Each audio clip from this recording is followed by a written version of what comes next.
seen him with Yaya Toure when he picked his team. I don't know how people pick teams and don't do them it's properly. it's like you're playing 4-3-3. I'm just picking the best three midfield players. I'm not thinking whether, when you pick Scholes, Lampard and Gerrard in the midfield in a three like 10 years ago, you're not thinking, well, which one's sitting? You're just picking the best three players in midfield. You know what I mean? Yeah, I just don't pick it like that. He picks it like, I've got to have a holder.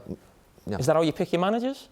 No, just that's how. And then on the left, I just looked at it in the end. I went for Marcus Rashford. Yeah, I just thought the season he's had on and off the pitch, and I just thought when he was doing all the stuff off the pitch, which was an incredible thing, there must be a consequence of that on the pitch, and that he would start to falter, and he would sort of, the injuries would pick up, and his distraction. But he's just kept going. He's kept performing. He's still there, and I think as a left winger, Mane obviously I think has been outstanding for the last 3 years. Son is a brilliant player, but I just went for him in the end. Just his overall contribution on and off the pitch this season, and maybe there's a little bit of emotion there with what I said about off the pitch stuff. But I looked at that team and I thought, do you know something? I thought that it was the right team, and I'll stand by it. Who wins? My team beats his 100%. It's a fact. How? It just does. How? It just does. Who's protecting Harry Maguire? So you're saying he needs to push up? He drops He's going deep. to win 6-5. Protect it. Oh, my God. All right, let's have a look at the other awards then. Manager of the Year. It's a tough one because there are some really good candidates this season, aren't there? We think of... It's too early to pick this one. Yeah, it was a couple of weeks ago, and I suppose that will have some early. leading on it. It could be like a Moyes or a Brendan Rodgers, a Thomas Tuchel. I'm imagining that... You've both gone for Pep Guardiola. Look, if Tuchel wins the Champions League and he wins the FA Cup and they finish in the top four, it's him.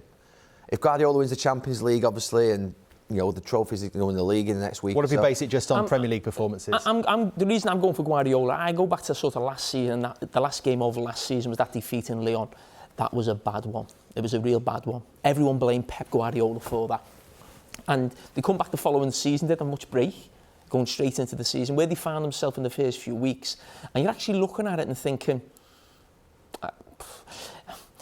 when Leicester beat Man City 5-2, for the last couple of years, as a Liverpool supporter, you're watching Man City and they're losing, you're thinking, that this is great. When I saw that, it was a bit like it was just a normal game. I fully expect Liverpool to win the league. When I was seeing Man City, the problems that they had, I didn't see for 1 minute what they were going to do this season.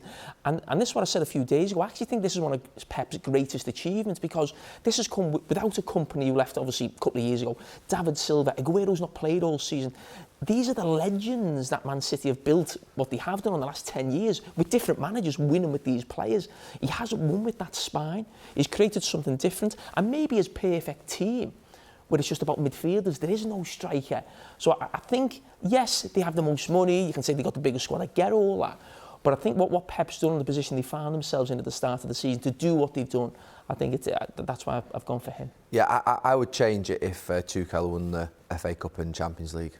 I just think that if you said to me 3-4 months ago, Chelsea win the Champions League, win the FA Cup, and then they'd be cementing the top four place, I'd absolutely say no chance. Well, what if Brendan Rodgers won the FA Cup and managed to get Leicester into the Champions League next season as well? I still think that Tuchel or Pep are obviously going to win the Champions League. So I think that to win a Champions League is a massive thing. Look, Brendan Rodgers has done you have to balance off the budgets and the players that these managers have. So Brendan Rodgers, you're absolutely right. Sean Dyche, even at Burnley, we've talked about it before. These are exceptional managerial performances. David Moyes at West Ham, exceptional performance. We haven't even mentioned Bielsa, because a lot of Leeds fans will be screaming about him, won't they? To be honest with you, Bielsa, absolutely, exceptional performance. But I would still go with Tuchel or Guardiola, because to win the Champions League and the league in the same season, and the Carabao Cup, which is what Pep could do, that takes some doing. That's an exceptional season in history, let alone this season. Yeah, history beckoning for Pep Guardiola and Manchester City. What about the Player of the Year? And both gone for Ruben Diaz. Make your case, Jamie. Well, I think, and I think I said on this show at the start of the season, if this signing doesn't work, it could almost be the end of City and Pep. And you might think that's a huge statement, but he was a £65 million defender. They'd never replaced Company last season. That was a huge blow for them. And he's actually come in now and been the best defender in the league, and for me, the best player. And City have not won this league by typical Pep way of, You know, they always score the most goals, and they've always got a great defensive record, to be fair. You know, you look through Pep Guardiola's time as a manager at every club. But last season, defensively, they weren't as good as they normally are, and you'd always felt there was a weakness there. It did feel that, and he's like Puyol. He's not almost, again, when we talk about centre-backs now coming into the game, the amount of blocks he made, I think, last week in the Champions League game, I just love watching defenders like that. He reminds me of John Terry. And also, his leadership qualities for such a young player. You said before about John Stones cuddling him.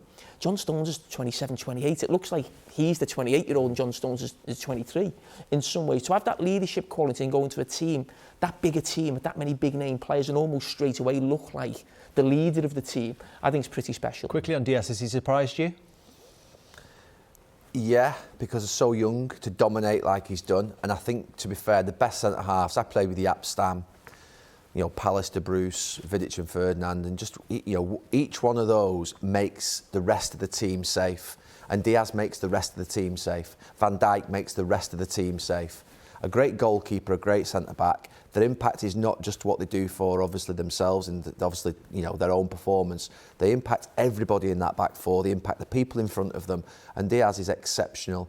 And like I say, earlier on in the season, just thought there's no way that City back four can do what, you know, they're not going to win the league. Liverpool are going to win the league, and we all said it. And so for him to do what he's done, I think he's been the most important player this season, over the season for City, because that was the problem they had, replacing Kompany, and they've done it. Might not be his last accolade of the season for Ruben Dias. A young player, they've both already been very gushing in their praise of Phil Foden, so let's see their signing of the season.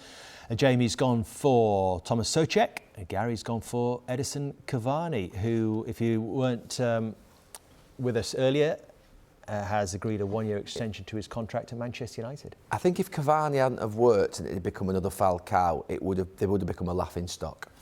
I think, you know, United would say, oh, they've got it wrong again. I think the fact it's worked and it was such a risk, they must have been, you know, a little bit anxious, that Manchester United recruitment team, manager. Shall we? We're doing it again last day. Is it going to work? And it's worked. So there's a risk with that signing, and it's paid off handsomely. Why does Souček edge him?